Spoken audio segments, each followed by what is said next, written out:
Bonjour monde virtuel et bonjour à toi derrière ton écran. Bonjour Dominique. Bonjour à toi, bonjour à vous, ravi de vous retrouver.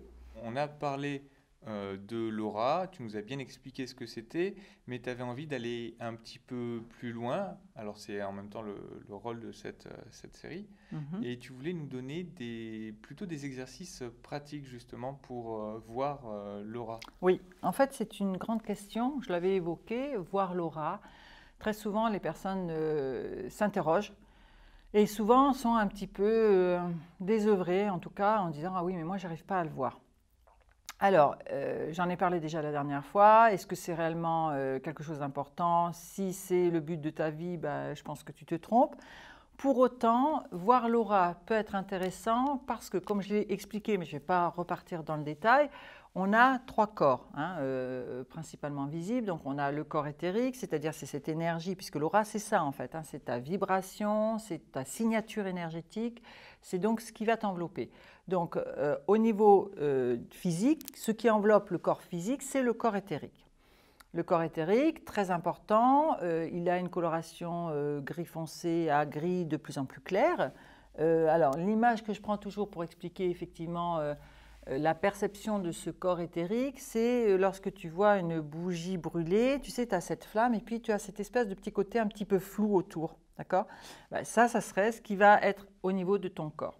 Après, il y a le corps émotionnel et le corps mental, mais on en parlera par la suite.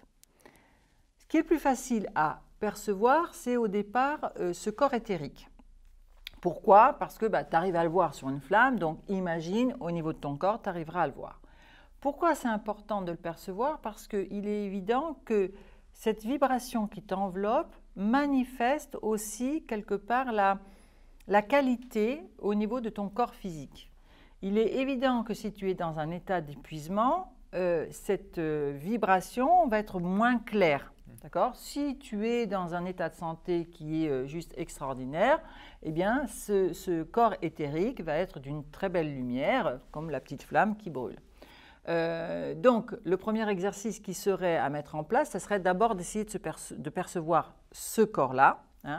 Et puis les autres, on va en parler parce que très souvent, en fait, les personnes cherchent tout de suite à avoir une couleur et ils ne passent pas par la case départ qui est le corps éthérique. Donc, je vais donner un exercice. Plutôt que d'essayer de voir avec nos yeux, on va d'abord essayer de sentir. Ça sera le plus facile. Et pour sentir, on va faire un exercice que tout le monde connaît, tous ceux qui s'intéressent à l'énergie le connaissent obligatoirement. Ça va être en fait notre référence, notre base. Et à partir du moment où on a une référence, on peut essayer de voir plus loin. D'accord? Okay. Donc, ce que je te propose de faire, c'est tout simplement de frotter tes mains. Voilà, un certain temps. Et puis, au bout, on va le faire très court dans la vidéo, tu vas simplement les ouvrir. Donc, tu peux sentir quelque chose qui se passe entre tes mains. D'accord. Donc, ce quelque chose, chez certaines personnes, parce que là, j'ai beau bouger mes mains, je sens toujours ce quelque chose au creux de mes mains et entre mes mains. Alors, ça peut être bien sûr quelque chose de chaud, ça peut être quelque chose de froid, tu peux sentir quelque chose de lourd, de léger. Ça, c'est très important d'avoir ce ressenti. Tu peux avoir aussi le ressenti de quelque chose que tu n'arrives pas à condenser, qui aurait plutôt envie de s'étirer. Tout ça, c'est très important d'avoir cette référence dans ta tête. C'est-à-dire de pouvoir, en fait, il n'y en a pas un qui est bien à sentir ou un autre pas bien à sentir, non. Mais de pouvoir le décrire. Voilà, de pouvoir mettre des mots, puisqu'on a besoin de ça malheureusement, plutôt que d'être simplement dans le ressenti. Et ces mots vont devenir des références pour toi, au moins au début. Après, tu n'auras plus besoin de ça, mais tu fais cette accroche-là et c'est beaucoup plus facile. Bon. À partir du moment où tu as ce ressenti, ce que je te propose en exercice, on ne va pas le faire, mais tu vas l'imaginer, c'est de prendre un ami. Pourquoi un pote? Parce que très souvent, chez l'autre, on s'autorise à ressentir, alors que chez soi, souvent, ça nous paraît un petit peu difficile. Donc, tu vas mettre la personne debout et tu vas simplement garder dans ta tête, effectivement, ce qui s'est passé entre tes mains, d'accord? Et tu vas après, avec tes mains, faire le contour de la personne. J'ai dit, le corps éthérique, c'est entre 10 et 15 cm à peu près, un grand maximum. Donc en fait, ce qui va se passer, c'est que tu vas rencontrer ton énergie que tu as en référence, va rencontrer l'énergie de la personne. Donc là, automatiquement, il y a une alchimie qui se passe, il y a quelque chose qui se passe. Et tu vas avoir soit envie de rapprocher, parce que tu sens bien que tu peux te rapprocher, soit en fait envie de t'écarter un petit peu. Et ça va te donner l'enveloppe de la personne sur le plan éthérique. Ce qui est très intéressant quand tu fais ça, c'est que effectivement, tu vas réaliser qu'il y a des endroits où, un peu comme des creux et des bosses, tu as des endroits où tu vas vraiment beaucoup t'approcher, puis d'un seul coup, ça va être très loin. Donc ça, tu le repères. Alors, il est évident que tu vas faire les contours sur les côtés, mais tu n'oublies pas de faire les contours avant-arrière. Alors, soit tu peux faire qu'une seule main d'abord pour prendre bien le temps, et puis après tu prends l'autre, ou tu peux prendre les deux. Ce qui est juste essentiel, c'est de sentir. Qu'est-ce qui se passe entre tes mains? Où est-ce que tes mains ont naturellement envie de s'arrêter, d'accord? Où est-ce qu'en fait elles ont envie de s'éloigner? Qu'est-ce qui se passe? À partir du moment où tu as cette référence, tu es déjà en fait en train de voir, mais par tes mains, le corps éthérique de la personne. Donc, c'est plus facile que d'être avec nos yeux. Pourquoi? Parce qu'on s'est mis des références. C'est-à-dire qu'on souhaite réellement voir une couche, tu sais, comme tu passes une couche de peinture. Mais ce n'est pas possible. On est dans le domaine de l'invisible dans nos yeux tels qu'ils perçoivent au jour d'aujourd'hui, en tout cas. Après, il est vrai que plus tu vas travailler ce processus, plus en fait tes yeux vont être habitués à voir autre chose que ce que l'on aura demandé de voir. Parce qu'en fait, il y a ton éducation. Depuis la petite enfance, on te demande de voir ça c'est du vert, ça c'est du bleu. Ça. Et donc on t'a éduqué d'une certaine façon et on a oublié de t'éduquer à tout ce qui est le non visible. Pourquoi? Parce que ça nous effraie. Hein. Donc cette énergie, pourtant maintenant on en parle beaucoup et on va être, ça va être plus facilement accessible pour nous dans le ressenti. Donc on ouvre cette porte. Donc ça, c'est le premier exercice que je te propose. Alors j'avais une question du coup, à un moment donné, quand tu as passé ta main par là ici au niveau de la tête, moi j'avais envie de bouger un petit peu. Et du coup, je ne serais pas resté là tordu à te regarder, j'aurais sûrement bougé. Voilà. Ça fait partie des choses que quand tu fais l'exercice avec ton pote, tu peux observer. Tu peux observer, oui, parce qu'en fait, comme je ne suis pas du tout en train d'écouter, je suis rentrée trop proche de ton énergie, donc quelque part, je t'ai agressé. Il faut penser aussi, et en médecine chinoise, ils en parlent très très bien, j'adore justement quand je parle de médecine chinoise dans mes cours, on parle du fameux Wei Qi. Donc le Wei Qi, c'est cette énergie défensive qu'on a tous en nous, heureusement d'ailleurs, et on dit qu'elle circule à l'extérieur le jour, à l'intérieur la nuit. Donc à l'extérieur, c'est normal. Pourquoi? Parce que justement à l'extérieur, on rencontre plein de personnes. La nuit en général, tu es tout seul dans ton lit ou normalement avec quelqu'un qui t'accompagne, mais bon, grosso modo, tu n'es pas 36 000. Quoi, hein. Ça peut arriver, mais ce n'est pas la moyenne. Hein, tu rencontres moins de voilà. gens au cours de la nuit. Sauf si tu vas en boîte de nuit, là ça va être autre chose. Mais bref, donc cette énergie défensive qui est Wei Qi va bien sûr plus facilement s'exprimer dans ce corps éthérique puisqu'elle est là pour défendre ton corps. D'accord? Donc, il est évident que si cette énergie sent que autour de toi, il y a des énergies contraires qui vont t'agresser, elle va avoir tendance effectivement à être très présente à ce niveau-là pour pouvoir te défendre. Donc, en fait, je t'ai certainement agressé parce que j'ai été trop proche dans ton champ énergétique. Voilà, donc ça, c'est très intéressant ce que tu soulignes. Ça veut dire que effectivement, tu vas t'apercevoir qu'il y a certaines énergies qui sont en expansion. Alors, par contre, l'espace de 10 à 15 cm ne sera pas plus. Hein. Si tu commences à avoir, admettons, je travaille ici et tu me dis « Ah, ça m'agresse », je ne suis plus sur le corps éthérique. Je suis dans le deuxième corps, dans le corps émotionnel. Donc ça, c'est quand même important à noter. Par rapport à la dimension du corps émotionnel, c'est plus particulier, mais on va en reparler par la suite. Donc, on a fait ce premier exercice. Maintenant, ce premier exercice, maintenant que tu as capté chez l'autre, tu peux le faire pour toi. Pourquoi? Parce que ça peut être intéressant, effectivement, de t'apercevoir que, par exemple, tu as mal au ventre. Quand tu arrives là, la couche, elle est toute petite. Pourquoi? Parce qu'en fait, cette énergie s'est concentrée pour se défendre. Hein, il faut que tu perçoives cela. Si, par contre, il y a des endroits où tu as l'impression qu'il n'y a rien, peut-être qu'en fait, tu as des fuites. Hein. Très souvent, lorsque le corps physique est malade, si on parle sur le plan énergétique, c'est qu'il y a eu des trous dans l'énergie et donc effectivement l'agression a pu rentrer, t'impacter et c'est le corps physique qui est le dernier rempart pour en fait te défendre et pour exprimer l'agression. D'accord? Donc ça c'est intéressant à noter. On verra par la suite, j'ai pensé que c'était très important de vous donner un exercice pour justement essayer de vous faire de l'auto-traitement. Hein, d'accord? Donc ça, c'est la première partie. Je te dis, tu le fais chez quelqu'un d'autre, tu peux le faire sur toi, avec toi. Maintenant, on va passer au visuel. Alors là, je vais te demander une petite feuille blanche. Ouais. Alors, on a justement une petite feuille blanche. Voilà. Alors, donc, la petite feuille blanche, ça va être simplement pour poser ta main. D'accord? Ok. Donc, tu peux en prendre une, j'en ai une aussi. Hein, donc, on va la poser là, ici. On va juste, voilà, on prend la feuille blanche, on la pose et on pose notre main dessus, tout simplement. Et là, cet exercice, on va le refaire après. Hein, je vais te donner une autre façon. Et tu vas simplement poser ton regard dessus. Et donc, le regard dont tu as l'habitude. Donc, tu poses ton regard dessus et tu poses ton regard ailleurs. Alors, moi, j'ai bougé la tête pour que ça soit visible, mais en fait, ta main est posée, tu poses le regard et hop, après, le regard part de l'autre côté. Mais ta tête ne bouge pas, c'est simplement tes yeux. Et tu vas avoir donc cet exercice-là que tu vas faire pendant 1-2 minutes, où là, tu ne cherches rien.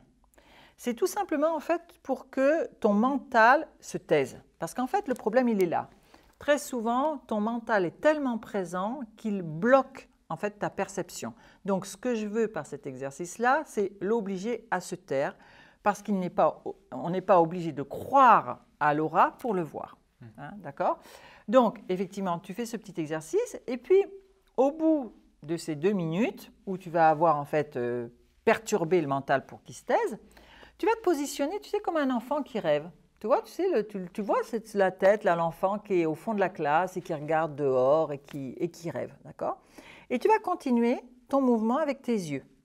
Là, c'est pareil. Le fait d'être dans le côté rêveur fait que, là encore, le mental se tait parce que tes yeux vont voir au-delà du visible. Ils sont, alors, quand on rêve souvent dans un imaginaire, mais en fait, ils sont dans l'invisible. Hein? Donc, le fait de poser ta tête, c'est pour ça que c'est très important, hein, tu poses ta tête et tu te mets dans cet espace de rêverie, fait que, hop, ça va commencer à ouvrir une autre porte. Si cette porte ne suffit pas, je t'en donne une troisième. Alors, explorer les trois, hein, ça peut être sympa. C'est effectivement, tu continues là, tu es dans ton côté rêveur. Tu as toujours ta main, alors évidemment, on va peut-être me tenir là, ici. On va imaginer que ma main est là, ici. Je suis avec mon côté rêveur. Et ce que je vais faire, donc je vais continuer à avoir mes yeux qui vont bouger comme ça de droite et de gauche. Et puis, je vais à un moment donné plisser. Je peux te garantir que si tu fais cet exercice, et là, tu vas avoir qu'une seule envie, c'est de regarder davantage ta main. Eh bien, ce que tu as vu naturellement avec la flamme, tu vas le voir au niveau de ta main. C'est-à-dire que ce contour du corps éthérique va être une évidence et tu auras non seulement ce petit côté un petit peu, je dirais, évanescent, mais logiquement, tu as une couleur qui arrive. Donc ça, c'est très intéressant, justement parce que ça va commencer à t'ouvrir à la perception de la couleur. Et sans que tu la cherches, c'est ça qui est important. Parce que les personnes qui veulent voir l'aura, on a tellement vu, ah ouais, tu as un aura vert, tu as un aura machin, donc ça veut dire que, eh bien, tu es super ça, tu es super ça. Il n'y a pas de bon ou de mauvais aura, hein. Il y a juste, effectivement, l'aura, il est fonction aussi de tout un tas de choses, mais je vais en parler un tout petit peu après. Donc ça, c'est très important. Maintenant, tu peux faire un autre exercice, parce que j'en ai encore quelques-uns à vous donner, c'est de prendre, pareil, un copain. Okay. Parce que là, toi, ta main, c'est facile. Maintenant, regarder ton aura, au départ, c'est un peu compliqué. Donc, tu prends le même pote ou une autre personne et tu vas simplement le placer, pareil, avec un fond blanc. Donc, un mur blanc, en général, on trouve. Et tu vas faire la même chose. Donc, tu vas regarder la personne, tu vas porter ton regard à côté. Alors, choisis toujours le même côté, hein, par contre. Hein, tu ne vas pas faire droite et puis après gauche. Non, tu choisis toujours pour qu'effectivement, on arrive à avoir ce balancé. C'est un petit côté un peu hypnotique, tu sais. Hein, d'accord? Donc ça, c'est important. Voilà, tu vois le pendule. Donc, tu vas avoir ceci. Puis, au bout d'un moment, bon, tu en as marre de le regarder comme ça. Tu reprends ton regard rêveur, là, ici. Et le fait d'être dans cette posture fait que tout de suite, tu as un lâcher dans ton corps. Or, ton corps va être une très belle porte, hein, justement, pour t'ouvrir. Et puis tu continues, tu regardes à droite, et puis voilà, tu reviens sur lui, et puis au bout d'un moment, tu vas le regarder en chinois, hein, donc tu vas plisser légèrement, ou en petite vieille, hein, l'image que tu veux, me convient, et là, merveilleux, tu vas voir. C'est comme si en fait tu avais une ombre portée, tu sais, qui l'enveloppe, c'est juste extraordinaire, et pour l'instant, tu seras encore dans le corps éthérique. Donc ça, c'est le premier exercice que je te propose. Après, on a donc le fameux corps émotionnel. Alors, c'est de celui-ci dont tout le monde parle quand il parle en fait de l'aura. puisque je te disais qu'il parlait des couleurs. Ton corps émotionnel, on l'a déjà exposé, il est fonction de tes émotions. Donc, évidemment, si ça ne fonctionne pas bien dans ton boulot, dans ton couple, tu es complètement pris dans des émotions négatives, tu peux imaginer que ton corps émotionnel va être d'une couleur plutôt sombre. D'accord? Parce que ça te prend la tête, parce que tu n'as que des idées noires qui tournent dans la tête, donc c'est ça. Si, par exemple, par contre, tu viens de tomber amoureux, c'est juste merveilleux, quelle est la couleur de l'amour? Rose. Voilà, donc tu vas avoir un festival de roses autour de toi, puis ça va être un rose d'une lumière extraordinaire. Donc, ce n'est pas important de voir effectivement la couleur. Par contre, ce qui est important, c'est de plutôt percevoir effectivement l'étendue. Parce que tu peux avoir, au niveau de l'aura, dans le corps émotionnel, une expansion. C'est pour ça que je te disais tout à l'heure, je peux te donner une distance pour le corps éthérique, je ne peux pas vraiment t'en donner pour le corps émotionnel. Pourquoi? Parce que suivant ce qui se passe à l'intérieur de toi, eh bien, tu peux avoir une émotion. Voilà. Tu sais, quand on dit une personne, elle respire la joie, ça se voit, quoi, et ça se voit loin. D'ailleurs, on va la remarquer, etc. C'est en fait ce corps émotionnel. Hein. Donc, je ne peux pas te donner une distance. Par contre, ce qui est important, c'est de regarder où se manifeste le plus l'expansion. Ça veut dire quoi? Ça veut dire qu'effectivement, tu t'appuies plutôt sur cette partie de toi pour exprimer. On parlait tout à l'heure de quelqu'un qui est amoureux. Il est évident que l'expansion dans le corps émotionnel, au-delà de la couleur, elle va être plutôt au niveau du cœur. Tu vas avoir quelque chose qui va être très volumineux là. Et puis, le reste, peut-être que, tu sais, si tu es très amoureux et que tu ne touches pas terre, en bas, le corps émotionnel va être très petit. D'accord? Oui. Donc ça peut être intéressant, notamment pour savoir et pour aider quand tu es praticien ou soi. Sauf que de soi à soi, voir le corps émotionnel, c'est un petit peu plus difficile. Hein? C'est pour ça qu'on va prendre différentes autotraitements. Alors, il y a aussi la spiritualité. Hein, quand on parle de cette fameuse couleur violette, il est évident que ça veut dire qu'en fait, la personne, si c'est ce que tu perçois quand tu vois la couleur de l'aura, ça veut dire qu'en fait, ce qui était plus important pour elle, c'est sa spiritualité. C'est le corps mental en fait qui montre la couleur. Hein. Donc, il n'y a pas qu'une couleur dans le corps émotionnel, il y a aussi dans le corps mental. Et là aussi, ce qui est important et très intéressant quand tu commences à percevoir les auras, c'est de voir où ça se manifeste. Parce que je peux être très spirituelle et être plantée que là-haut. Il paraît que tu es incarné pour vivre ici, ça va être un petit peu une problématique, d'accord? Je peux aussi avoir un corps mental très fort en étant quelqu'un de très terrien. Donc, ça va bien s'exprimer en bas, d'accord? Et puis, je te dis, donc, la couleur va être fonction. Donc ça, c'est important parce que ça va nous permettre de rétablir l'équilibre. En fait, ce qui est important, c'est d'avoir l'équilibre. L'équilibre, c'est une qualité d'énergie. Je l'ai dit tout à l'heure, hein, une énergie qui est lourde, c'est une énergie de souffrance. D'accord? Dense et lourde, ce n'est pas la même chose. Hein. D'accord, il y a le côté plombant un petit peu. Plombant, hein, d'accord. Tu sais, quand on rentre dans une pièce, on dit « wow, c'est plombant », c'est ça. Hein. Donc, il faut que tu penses que dès que tu sens que l'énergie, quand tu scannes par exemple une personne et que tu sens que c'est lourd, il peut y avoir là, effectivement, une souffrance. Hein. Donc, c'est intéressant de voir où se situe l'origine. Est-ce que c'est une souffrance qui est simplement physique? Est-ce que c'est une souffrance qui est purement émotionnelle et qui se répercute sur le physique? Est-ce que c'est une souffrance mentale? Donc ça, c'est très important. Donc, pour moi, c'est là que c'est important de travailler au niveau de l'aura, hein, de travailler sur cette énergie. Donc, si on en revient sur ces différents corps, eh bien, ce qui est essentiel, c'est d'essayer de voir l'invisible, mais d'essayer de le voir au départ par le ressenti. Donc, maintenant qu'on a bien compris les différents corps, moi, j'aimerais qu'on fasse un exercice pratique pour se faire du bien. Cool. Hein? D'accord, donc je vais donner, en fait, il y a 4 phases. On va toujours prendre d'abord notre référence. Donc notre référence, c'est quoi? C'est notre énergie. Donc on fait la même chose, on fait ceci, donc le temps que vous voulez. Hein. Vous ouvrez et vous sentez. Donc une fois que j'ai ce ressenti, je m'assure de bien capter et de bien pouvoir mettre des mots. Comment est-ce que ça vit à l'intérieur de moi? C'est ça qui est important. Comment est-ce que ça vit à l'intérieur de moi? Est-ce que c'est quelque chose de fluide, de léger, de doux, de tendre, quelque chose qui, au contraire, est dans la dynamique. Voilà. qu'est-ce que je peux dire de cette énergie qui est la mienne? Et puis maintenant, eh bien, je vais tout simplement, donc on ferme les yeux, demander de l'aide. Parce qu'on a plein de personnes, et on a déjà une vidéo qui est en route, je crois, sur les guides. Voilà. Je ne dis pas trop, mais bon, bref. Donc on a plein de personnes qui peuvent nous aider nous-mêmes. Notre être intérieur, on en parlera à un autre moment, peut nous aider. Donc, vous allez fermer les yeux, vous allez vous centrer et vous allez tout simplement, donc toujours avec vos mains comme ça pour être dans ce je capte. Alors tu peux être assis en tailleur, tu peux être sur une chaise. Allongé, c'est un peu plus compliqué parce qu'allongé, on a tendance à s'endormir. Voilà. Donc c'est dommage. Et on va simplement demander à notre être intérieur de nous aider à être dans le ressenti de cette énergie du corps éthérique qui est la nôtre. Donc on spécifie bien que c'est le corps éthérique.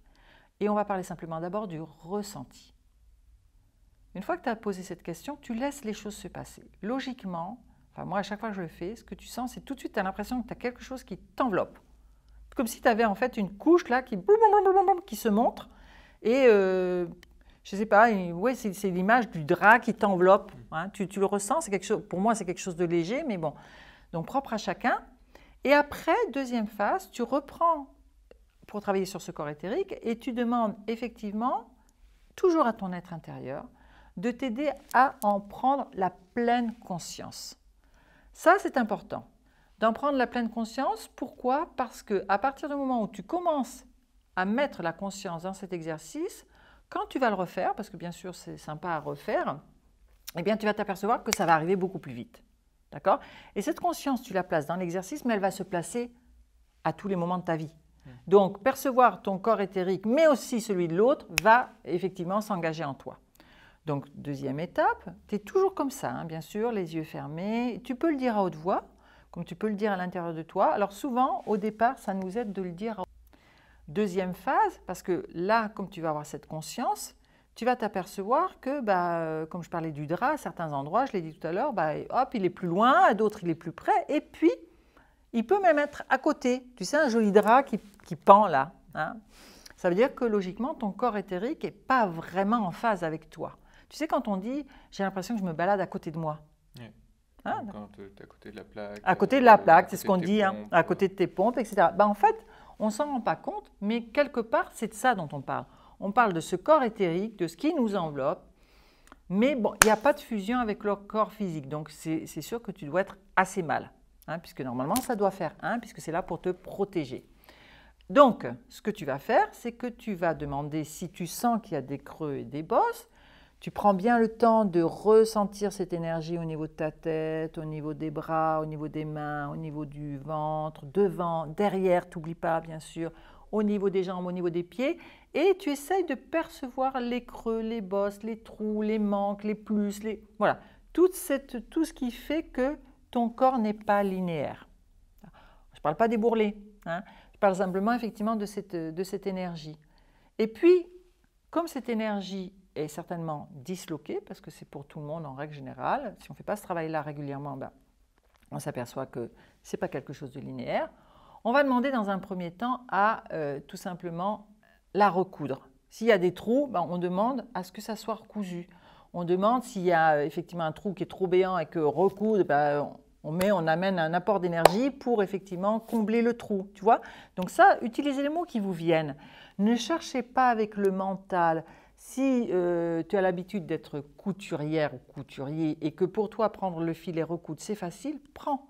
Si tu as plus l'habitude de combler, prends. Mais prends le mot qui te vient tout de suite naturellement parce qu'en fait, c'est ton être intérieur qui va te donner la solution. Une fois, pareil, s'il est déplacé, hein, j'ai oublié de le dire, de le remettre en phase avec toi, hein, d'accord? Une fois que tu as fait cette phase-là, tu reprends et tu redemandes à ton être intérieur de nettoyer. Parce que malheureusement, tu sais très bien, quand on va en chirurgie, par exemple, on recoud, il y a des fils qui restent à l'intérieur qui doivent se résorber. Là, c'est la même chose. Il faut que tu imagines que tu as pris quelque chose d'extérieur pour recoudre. Donc, ce qu'il y a d'extérieur ne doit pas rester. Mais il y a aussi, admettons, l'attaque que tu as perçue parce que quelqu'un t'a bousculé. On va parler directement du corps physique. Hein. Il t'a bousculé, t'a fait un bleu. Ben, ça veut dire que dans ton énergie, c'est pareil. Voilà, hein, il a agressé ton énergie, donc elle s'est marquée, et elle s'est marquée de quelque chose de négatif. Donc c'est pour ça qu'on demande à ce que ça soit nettoyé. Il faut que tu penses que quand tu as un bleu, c'est quoi? C'est une stagnation d'énergie. Donc le nettoyage, bah, hop, on nettoie à grande eau, etc. Donc demande simplement à nettoyer. Tu n'as pas besoin d'imaginer le seau, la pelle, etc. Donc tu demandes à ce que ça soit nettoyé. Je peux te garantir que quand tu fais ça, en règle générale, tu as vraiment l'impression, surtout dans des endroits où ça fait un peu mal, tu as vraiment l'impression que c'est comme si on soufflait dessus et ça s'apaise. Alors, je ne dis pas que ça va enlever complètement, mais ça apaise grandement. Hein. On est au niveau du corps éthérique. Une fois que tu as demandé le nettoyage, voilà, pareil, tu es dans le ressenti. N'oublie pas, tu as toujours tes mains comme ceci et tu es dans ton ressenti. Et ça, c'est très important, ton repère. Hein. Une fois que tu as demandé le nettoyage, tu es recousu, tu es nettoyé, bah, il faudrait peut-être justement, puisqu'on a essayé de combler à certains endroits, qu'on t'amène de la lumière. On a bien parlé d'une vibration, on a parlé d'une couleur, on a parlé d'une luminosité. Donc là, ce que tu vas demander, c'est que ton être intérieur eh bien, t'aide et t'apporte de la lumière. Ça, c'est super intéressant parce que très souvent, quand tu le fais, je peux te garantir, surtout si tu as une zone qui a été un peu douloureuse, tu vas avoir un sourire. Tu sais, la lumière qui vient de l'intérieur, ben, tu vas avoir ce sourire qui va venir naturellement sur toi. Donc bien sûr, pas de mental. Ça, c'est ta première étape. On a travaillé sur le corps éthérique. Tu prends un temps de bonne respiration et en fait, tu vas refaire le même processus pour le corps émotionnel. Sauf que, attention, là, ce qui est intéressant, ce serait peut-être de trouver l'origine de la coloration de ce corps, l'émotion. Alors, si tu es amoureux, il est évident que normalement, le corps émotionnel, ça va être les petits oiseaux qui chantent, ça va être, voilà. Donc, tu n'auras pas besoin, tu vas quand même demander un nettoyage, hein, de la lumière, tu vas le demander, mais en règle générale, tu vas passer assez vite. Pourquoi? Parce que la lumière est liée, parce que normalement, tu ne dois pas avoir trop de blocage, parce qu'effectivement, tu es un petit peu perché dans cette émotion. Mais si tu viens de t'engueuler avec ta douce ou avec ton mec, il est évident que là, c'est un petit peu plus compliqué. Voilà. Donc, ce qui est intéressant, c'est de demander, toujours pareil, à ton être intérieur d'aller d'abord percevoir l'état de ton corps émotionnel. Là, souvent, tu vas être étonné. Parce que cette expansion, tu vas la ressentir tellement forte et tu vas ressentir une expansion ou devant ou derrière. Et ça va être intéressant parce que, autre question que tu vas demander à ton corps émotionnel, c'est « et quelle est l'émotion qui colore ce corps ?» Pourquoi? Parce qu'à des moments, on n'est pas bien et on pose toujours le même mot, stress. Mais stress, ça ne veut rien dire. Derrière le mot stress, tu mets quoi? C'est difficile de s'avouer qu'on est triste. Non, je suis stressée, mais en fait, on est profondément triste, d'accord? Donc là, bah oui, pourquoi? Parce que faire face à sa tristesse, ça veut dire, qu'est-ce que tu fais? Tu continues d'y vivre à l'intérieur ou tu essayes d'en faire quelque chose? Ça, on verra dans une autre vidéo certainement. Mais... Donc, déjà, de mettre un mot sur une émotion, c'est très important. Alors là, ne cherche pas avec ton mental. Surtout, fais-toi cette grâce de ne pas chercher. Je peux te garantir que comme tu as posé la question à ton être intérieur, le premier mot qui va t'arriver, c'est réellement le mot de ton émotion. Ça peut être frustration. Parce que très souvent, on va penser à des mots comme colère. Ah ouais, la colère, c'est le grand mot à la mode. Oui, c'est vrai qu'il y a beaucoup de colère, mais il y a beaucoup aussi de frustration. Il y a beaucoup de manque, il y a beaucoup de... Donc, laisse le premier mot venir et n'essaye pas de le transformer, n'essaye pas de voir la raison, le pourquoi. Tu cherches rien. Parce que si tu cherches la raison et le pourquoi, c'est que l'ego revient et ne veut pas que tu ailles plus loin dans cette expérience avec toi-même. Donc en fait, il ne veut pas que tu te guérisses. Puisque n'oublie pas qu'une fois que tu vas avoir mis le mot, bon, on me dit jalousie. Jalousie. Je ne cherche pas, je n'essaie pas de voir avec qui, avec quoi, j'accepte. Maintenant, je demande de nettoyer. Et là, tu vas être étonné. Parce que, encore, il y a peut-être des réactions que tu vas avoir au niveau de ton corps, c'est-à-dire que peut-être tes mains vont se décrisper. Peut-être que tu vas vas pas pouvoir faire autrement. Ça montre certainement que ton émotion, mettons jalousie, oui, je suis jaloux, je n'ai pas pu le dire, hein, ça c'est focalisé là. Hein? Tu avais déjà eu ce ressenti d'énergie, et bien là, tu vas voir qu'est-ce que ça impacte et tu le ressens simplement. D'accord? Une fois que tu as ressenti ça, donc tu as demandé ce nettoyage, ça t'a montré où ça avait tendance à se placer, cette émotion, eh bien, tu demandes quoi? Effectivement, qu'on te répare. Parce que si tu es… Alors là, tu ne peux pas dire recousu. Tu vois, le fait de recoudre, etc., c'est bien pour le corps éthérique. Là, tu demandes qu'on répare. Une fois qu'il a été nettoyé, une fois qu'il a été réparé, tu vas redemander toujours la même chose à ton être intérieur. C'est tout simplement d'harmoniser et de lui apporter de la lumière. Une fois que tu as fait ceci sur le corps émotionnel, tu te doutes bien qu'on va faire le dernier, le corps mental, et on va reprendre le même processus. Alors, très souvent, quand tu fais ce processus de travail pour justement nettoyer, réparer, etc., sur le corps mental, tu peux avoir des ressentis physiques.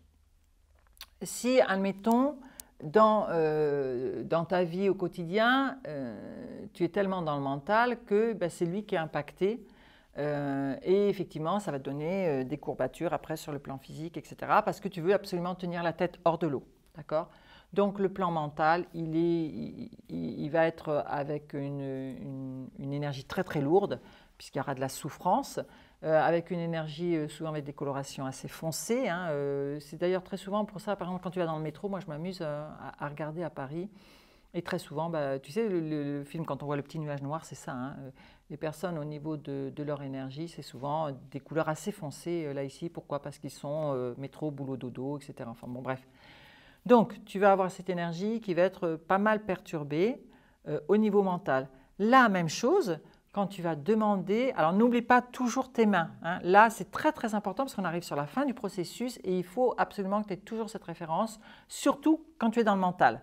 Pourquoi? Parce que c'est la meilleure porte pour l'ego. Donc lui, il risque d'arriver à toute barzingue pour dire « Ah là là !» Or, il ne faut pas qu'il soit là. Il faut vraiment que ce soit ton corps qui te parle et ton être intérieur. Donc, à partir du moment où tu es sur ce plan mental, tu vas demander, même chose, quelle est la pensée qui me bloque? Quelle est la pensée qui me gêne? Quelle est la pensée qui m'empêche? Tu vois? Parce que si tu as cette coloration, c'est que le mental obstrue le passage de l'énergie. D'accord? Donc, c'est pour ça que j'utilise ces mots. Si ton mental, parce que tu fais beaucoup de méditation et que tu es bien ancré sur Terre et que ça se passe très bien, ce n'est pas là que tu vas ressentir une défaillance. Hein, d'accord? Donc, tu refais la même chose, tu demandes ton corps mental à le visualiser, etc. Souvent, je te dis au niveau de la tête, tu vas avoir du mal à descendre et jusque-là. Et puis après, pouf, ça va glisser. Donc, même chose, on demande quelle est donc la pensée. Ensuite, on va demander à purifier. Après, on va demander effectivement à soigner. Là, par contre, c'est important. Hein, tu vois, on a fait un crescendo. Hein. Là, on demande à soigner. Pourquoi? Parce qu'on est dans une époque où le mental est très fort et on nous oblige à ne travailler qu'avec notre mental. Hein. Notre corps, il fait ce qu'il peut, il suit comme il peut, il ramasse tous les coups, mais en fait, à la base, c'est notre mental. Donc, on va demander de soigner ce mental, on va demander d'harmoniser. Donc, toujours pareil, tu demandes à ton être intérieur et tu vas terminer, bien sûr, par le fait d'avoir de la lumière. Alors moi, j'adore quand je fais ça parce que très souvent, quand tu es vraiment dans cette dynamique-là, tu vas vraiment avoir l'impression d'avoir comme une douche de lumière qui te tombe dessus. Quand tu es dans le mental, dans l'émotionnel, c'est plutôt de la lumière qui va arriver voilà, autour de toi, etc. Quand tu es dans le corps mental, c'est plutôt vraiment cette idée d'une douche de lumière, comme si ça te passait partout, tu vois, comme si ça passait en fait au niveau du 8e chakra. Donc, une fois que tu as fait ceci, ce qui me paraît logique, c'est de terminer. Et pour terminer, eh bien, il faut peut-être avoir l'enveloppe de tout. Oui. Parce que sinon, on va être, comme on est à notre époque, en morceaux. Oui. Hein? Donc, tu vas terminer et tu vas demander à ce que ton être intérieur t'aide de façon globale à justement ressentir ces différents corps dans une pleine harmonie. Peut-être qu'il y en a encore un qui va coincer, peut-être que tu vas sentir que c'était mieux qu'au départ. Alors, mieux qu'au départ, c'est que tu ne sais pas, tu ne vas pas pouvoir expliquer, mais tu vas te sentir mieux, tout simplement. Donc, peut-être que ta posture, tu vas pouvoir mieux la prendre, etc. Ton travail est terminé. Donc, pour moi, voilà une astuce qui est très importante à faire. Faites-le régulièrement.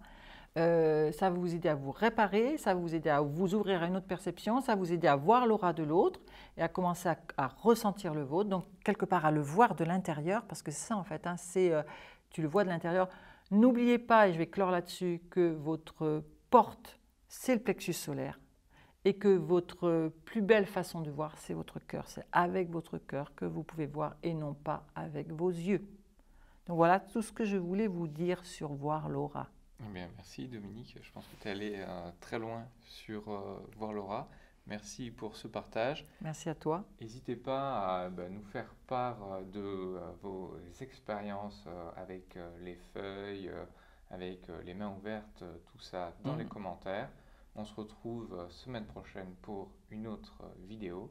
En attendant, on vous souhaite une très belle soirée. Merci à vous.